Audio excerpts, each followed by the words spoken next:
अस्सलाम वालेकुम। मैं हूं मोहम्मद आज़म समीर और आप लोगों से ऐसी बातें करता हूं कि मेरा यकीन है जिनके करने से, होने से या जिन पे अमल करने से ज़िंदगी बदल सकती है। Everything is possible if you want, सब मुमकिन है। तो आज मेरे साथ जो बहुत बड़ी शख्सियत हैं, बड़ी शख्सियत इसलिए हैं कि बहुत से लोग हैं जो कहते हैं कि मैंने बहुत बड़ा डॉक्टर बनना है, बहुत बड़ा इंजीनियर बनना है, लेकिन बहुत से ऐसे लोग हैं जो सिर्फ़ इंसानियत की खिदमत के लिए वो अपने आप को डिवोट कर देते हैं, अपने आप को वक्फ कर देते हैं। तो हकीम शराफत साहब हैं जी मेरे साथ, जो सबसे पहले तो अपना इंट्रोडक्शन करवाएंगे आपको। जी, मेरा नाम शराफ़त अली है और मैं पिछले 4-5 साल से एक एज़ ए मुआलिज हर्बल फिजिशियन जो है वो काम कर रहा हूँ। जी, तो हकीम साहब, मेरा आपसे एक बहुत इम्पोर्टेंट सवाल ये है कि चूँकि मेडिकेशन मेरा बैकग्राउंड नहीं है, लेकिन मैंने बहुत से लोगों को देखा है जो बीमारी से दिल बर्दाश्त हो जाते हैं, उनकी मोटिवेशन ख़त्म हो जाती है, इनकरेजमेंट ख़त्म हो जाती है। तो आपके मुताबिक उनको क्या करना चाहिए कि वो बिस्तर से उठ के रोज़मर्रा ज़िंदगी का हिस्सा बने? जी, बिल्कुल, अगर आपके अंदर एक जहद है और आपके अंदर एक मोटिवेशन है, यकीनन आपके बहुत से मसले जो आपके ब्रेन से मुतल्लिक़ा होते हैं वो बहुत जल्द ठीक हो जाते हैं। इस तरह आपने सुना होगा लॉ ऑफ अट्रैक्शन, यानी जो कशिश का कानून है, वो भी यही हमें बेसिक हमें बुनियाद फ़राहम करता है कि अगर आप किसी भी चीज़ से, अगर आप किसी मेडिकल कंडीशन में हैं और आप ख़ुद को बेहतर करना चाहते हैं, क्योंकि जिस दौर में हम रह रहे हैं, जैसा टेक्नोलॉजी के दौर है और हम जो एक चीज़ों की तरफ ज़्यादा हमारा रुझान होता है, लेकिन बहुत सी ऐसी चीज़ें हैं जिनको हम यकीनन मिस कर रहे होते हैं। जिस तरह कोई भी ऐसी मेडिकल कंडीशन है, अगर आप माइंड को अपने आज़ाद कर लेते हैं या फ्री ऑफ हो जाते हैं, तो आपकी बहुत सी ऐसी कंडीशंस हैं वो बेहतरी की तरफ चले जाना शुरू हो जाते हैं, क्योंकि आपकी बॉडी फिर वैसा ही रिस्पॉन्स जो है वो अदा कर रही होती है। जी, तो ये हकीम साहब का जो आसान अल्फाज में वो मतलब वो ये है कि अगर आपकी रूहानी ताकत मज़बूत है, अगर आपने अपने दिमाग में ये बिठा लिया है कि सब कुछ मुमकिन है, अगर आप बीमारी से लड़ लड़ के थक चुके हैं, लेकिन अगर आपने ये यहाँ पे बिठा लिया है कि आप ठीक हो सकते हैं, तो इंशाअल्लाह आप ज़रूर ठीक होंगे। हकीम साहब, मेरा नेक्स्ट क्वेश्चन आपसे ये है कि जैसे मैं ये बात हमेशा कोट करता रहता हूँ कि जो खेल कूद के मैदान है ना, जब तक वो आबाद होंगे तो हॉस्पिटल जो है ना वो वीरान होंगे।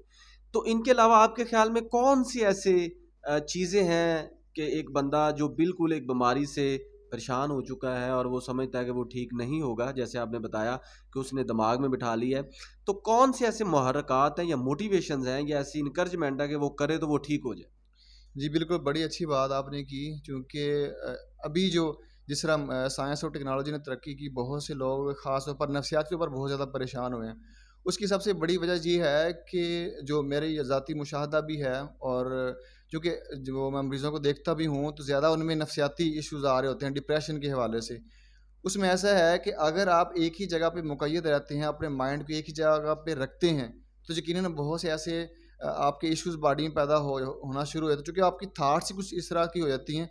लेकिन उसका मतलब ये है कि आप खुद को किसी काम पे आप लगा लेते हैं। यानी जितना आप जिस तरह खेल कूद में आप पार्टिसिपेट करते हैं, हिस्सा लेते हैं, या अपने माइंड को किसी और जगह पे भी लेके जाते हैं। अगर एक ही जगह पे रहेगा, तो यकीनन बहुत से आपके इश्यूज़ जो हैं वो पैदा होंगे। यही वजह है कि ऐसे वो तमाम लोग जो तन्हाई पसंद होते हैं या इंट्रोवर्ट टाइप के लोग होते हैं, उनमें डिप्रेशन की शरह ज़्यादा होती है। और हर वो ऐसे तमाम तरह के लोग जो लोगों से मेल-जोल रखते हैं, खेल-कूद में हिस्सा लेते हैं, या ऐसे बहुत से काम हैं जिनमें वो पार्टिसिपेट करते हैं, तो यकीनन उनका जो मेंटल लेवल एक तो बेहतर रहता है उनकी वर्किंग की वजह से, और दूसरा जो एक ताल्लुक है, क्योंकि ये मेडिकल साइंस ही इस बात को पे इत्तेफ़ाक करती है कि जिस तरह अल्लाह ने लोगों के साथ आपके ताल्लुकात बनाए हैं, अपनों के साथ, या आपके दोस्त अहबाब हैं, या आपके खूनी रिश्तेदार हैं, उनसे जो मेल-जोल का जो एक ताल्लुक है, अगर ये बढ़ाते हैं, तो यकीनन आपका डिप्रेशन जो है वो कम हो जाता है। और ये यहाँ पे मैं कहना चाहूँगा, हर वो ऐसा शख्स या ऐसे तमाम लोग जो डिप्रेशन में रहते हैं, तो उनके लिए एक सिंपल ये है कि वो अपना कैथारसिस ढूँढें।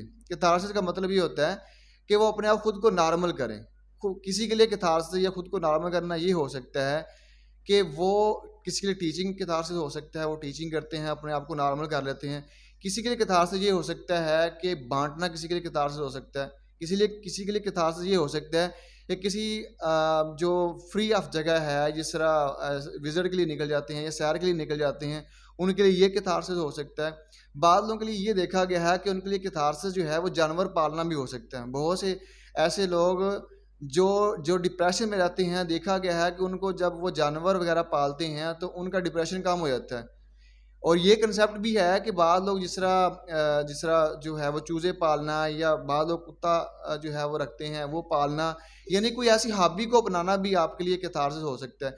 लेकिन अगर आप डिप्रेशन में हैं, आप अपना कैथारसिस नहीं ढूंढ रहे, तो यकीनन आपके लिए डिप्रेशन होगा, और ये आप खुद ही कर सकते हैं। यानी आप ढूंढें कि मेरा कैथारसिस किन चीज़ों को करने से हो सकता है, यकीनन इस तरह आप डिप्रेशन से जो है वो बच सकते हैं। जी, ये हकीम साहब की 2 बातें बहुत इम्पोर्टेंट हैं। नाज़रीन आप भी इनको अपने पल्ले बाँध लें। पहली बात तो ये कि 2 types of the people, one is extrovertive और अनदर इज़ इंट्रोवर्टिव। जो एक्सट्रोवर्टिव होते हैं वो लोगों से मेल-जोल करते हैं, वो चलते हैं, वो भागते हैं, वो लोगों के साथ सलाम, दुआ, शाफ़ा बिल मशाफ़ा मिलते हैं और अपनी अंदर की जो गुबार है वो भी निकालते रहते हैं और अपने माइंड को फ्रेश करते हैं। और दूसरी चीज़ जो उन्होंने कैथारसिस की बात की, आई टोटली एग्रीड कि मुझे यकीन है, पता है कि बहुत से लोग ऐसे हैं जो खैरात करने के बाद पुरसुकून हो जाते हैं।